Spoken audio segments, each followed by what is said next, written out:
Habib Hasan bin Muhammad Al-Haddad atau yang disapa dengan Mbah Priuk merupakan salah seorang ulama terkemuka di Indonesia dan terkenal zuhud karena memiliki karomah yang luar biasa. Dikutip dari Pustaka Pejaten, Mbah Priuk lahir di Ulu, Palembang, Sumatera Selatan pada tahun 1291 Hijriah atau pada tahun 1870 Masehi. Semasa hidupnya, Habib Hasan turut aktif dalam usaha penyebaran agama Islam di Pulau Jawa, terutama pada abad ke-18. Lantas, bagaimanakah perjalanan hidup Mbah Priuk? Apakah beliau semasa hidupnya mempunyai keturunan? Dan bagaimana sejarah akhir hayatnya? Semasa kecil, Mbah Priuk hanya belajar ilmu agama dari ayah dan kakeknya. Ia pun tumbuh menjadi pribadi yang religius sekaligus cakap dalam berbagai ilmu kehidupan. Setelah memasuki usia remaja, Habib Hasan memantapkan diri hijrah ke Yaman atau Hadramaut untuk menuntut ilmu pengetahuan Islam yang lebih banyak lagi. Di sana, Habib Hasan tidak hanya mendalami ilmu agama Islam, ia juga menelusuri jejak-jejak leluhurnya Habib Abdullah bin Alwi Al-Haddad, Sohib Ratid Haddad. Setelah kurang lebih 10 tahun menimba ilmu di Yaman, ia akhirnya kembali ke Indonesia pada usia 29 tahun dan turut serta menyebarkan Islam di Pulau Jawa. Di Pulau Jawa ia ditemani adik kandungnya, yakni Al-Arif Billah Al-Habib Ali Al-Haddad bersama 3 orang ajudan. Perlu diketahui pada saat itu Indonesia atau Nusantara juga sedang dijajah oleh Belanda. Hal ini yang menyebabkan Habib Hasan bersama adiknya mengalami banyak rintangan dalam menyebarkan agama Islam. Disebutkan bahwa selama mengarungi lautan mereka selalu dikejar dan ditembaki meriam oleh tentara Belanda. Akan tetapi semua upaya Belanda gagal dan mereka berhasil memasuki Jawa setelah kurang lebih 2 bulan perjalanan. Dari hasil penyelidikan, Habib Hasan bin Muhammad Al-Haddad atau Mbah Priuk ternyata tidak mempunyai keturunan. Sementara ahli waris yang mengklaim sebagai keturunan juga tak memiliki cukup bukti. Terdapat lompatan sejarah dari tahun 1700-an ke era tahun 1900-an, ujar Yusuf Kala pada tahun 2010 lalu.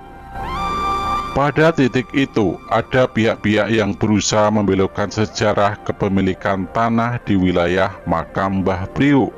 Tujuannya ingin mengambil keuntungan. Itulah sebabnya Yusuf Kala saat itu meminta pihak berwenang menyelidiki kepemilikan tanah. Dia juga minta pemerintah Provinsi DKI Jakarta menentukan siapa yang berhak sebagai ahli waris tanah tersebut. Sementara ahli waris Habib Hasan mengatakan Mbah Priuk masih bujangan saat wafat. Berdasarkan keterangan ini disimpulkan bahwa tidak ada keturunan langsung dari Mbah Priuk. Karena itu dasar hukum terkait siapa yang menjadi ahli warisnya juga harus ada dan jelas.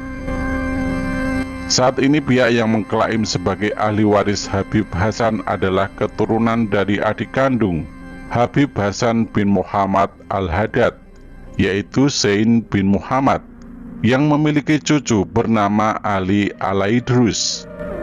Ali Alaidrus inilah yang mengaku sebagai ahli waris. Namun klaim ini terdapat banyak kelemahan.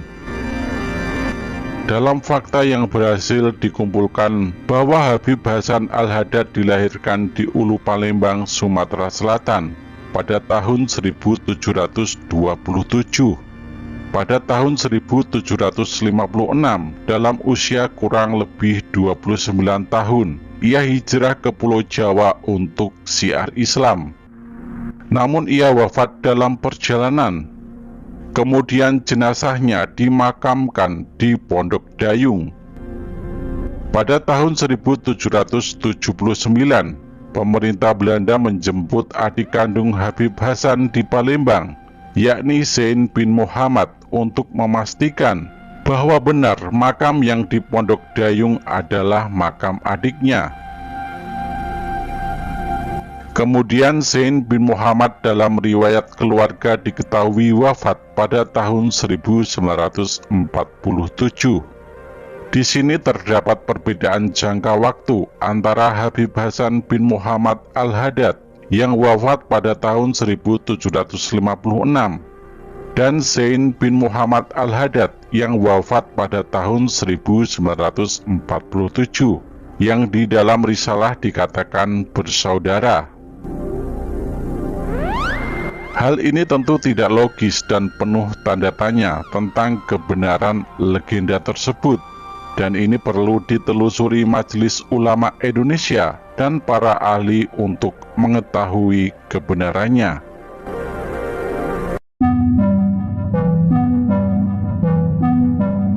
Pada tahun 1756,